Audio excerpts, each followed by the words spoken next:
Things have started falling apart in this country. A land full of potential. A nation grappling with its economic future. And now, the president claims to have a solution. But is this the answer Kenyans have been waiting for? Just recently, Kenyan youth took to the streets, their cries piercing the air. Their message? Economic hardship, unemployment, and now a bold promise from President Ruto, a promise to open the doors to 250,000 Kenyan jobs in Germany. But wait, just say, is this a lifeline or a catastrophe in disguise?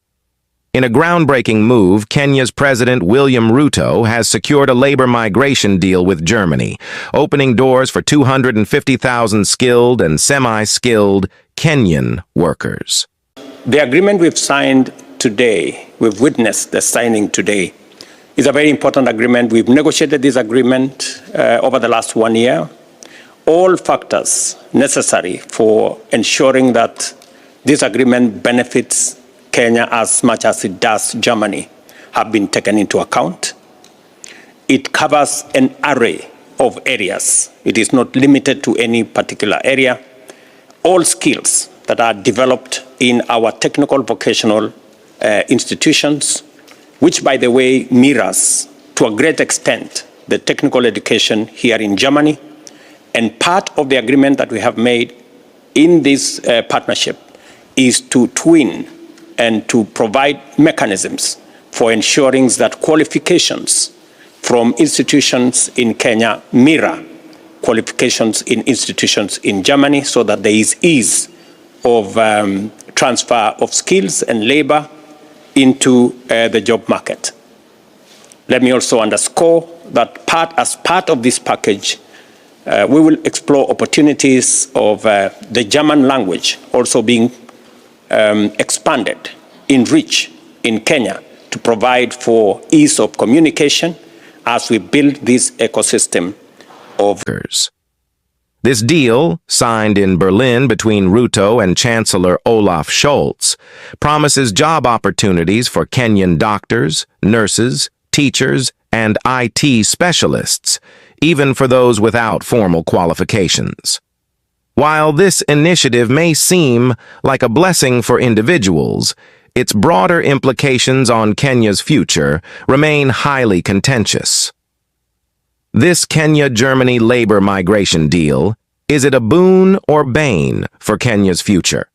I'm submitting to us the time has come that we must remember that this country will only realize their potential the day that good men and women have the opportunity to serve. God save Kenya. These are the individuals who will save Kenya. These are the individuals, the pharaohs who have acquired the garbs of Moses, cheating us that they are Moses and they are pharaohs in disguise. God save Kenya. A country which, if God were to judge us correctly, ought not to exist on the face of the earth. It ought to have received the treatment of Sodom and Gomorrah. But the only beauty in Kenya is that God has found 50 people. That is the only reason why God still preserved this country. But his patience is running out. Our cup of iniquity is getting filled by the day, and we do not know it. How is it getting filled by the day? On a daily basis, we are becoming a country where greed is celebrated. We give men and women opportunity to serve, and they steal from us. We give men and women the opportunity to preside over our health services.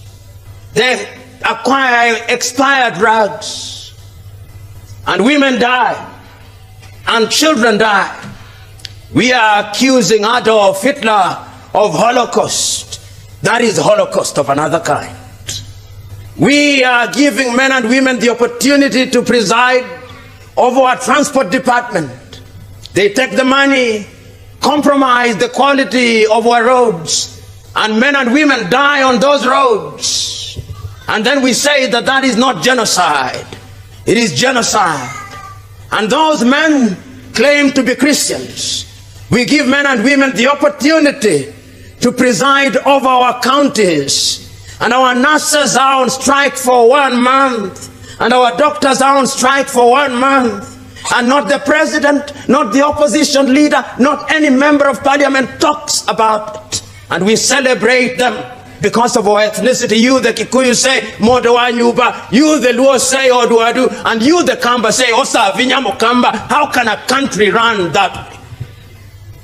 President Ruto has been under immense pressure to address the economic struggles faced by Kenya's youth, particularly after widespread protests about unemployment. His solution? To send Kenyan talent abroad. But is this the answer to Kenya's problems, or merely a short-term fix that deepens underlying challenges? As Professor P.L.O. Lumumba once said, "When the heart of Africa beats, the world trembles. But what will happen when Africa's heart is transplanted to foreign lands?" The exodus of skilled workers raises the question, is this labor migration a lifeline or a dangerous brain drain? The immediate beneficiaries are, no doubt, the 250,000 individuals who will gain employment in Germany. But what about the Kenyan society left behind? The deal looks promising on the surface, but its long-term impact could cripple key sectors in Kenya. Health professionals, educators, and technicians, whose skills are essential to nation building, are being siphoned off to bolster Germany's workforce. If Germany absorbs Kenya's best minds, who will teach the next generation? Who will care for the sick? As an African proverb warns, if the lion leaves the savannah, the buffaloes will rejoice, but the lion's absence weakens the pride. Kenya's pride may be in jeopardy as the best and brightest leave for greener pastures. But wait, supporters of the deal argue that remittances sent back home from these workers will help boost the Kenyan economy.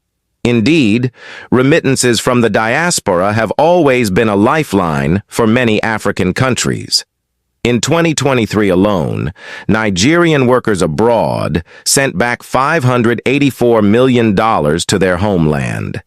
The same could happen for Kenya, boosting families and potentially injecting much-needed capital into the economy. The question is, would this truly enough? If skilled professionals are building Germany's economy, how does Kenya benefit collectively? While remittances are valuable, they cannot replace the long-term benefits of retaining skilled professionals in Kenya to build its economy from within.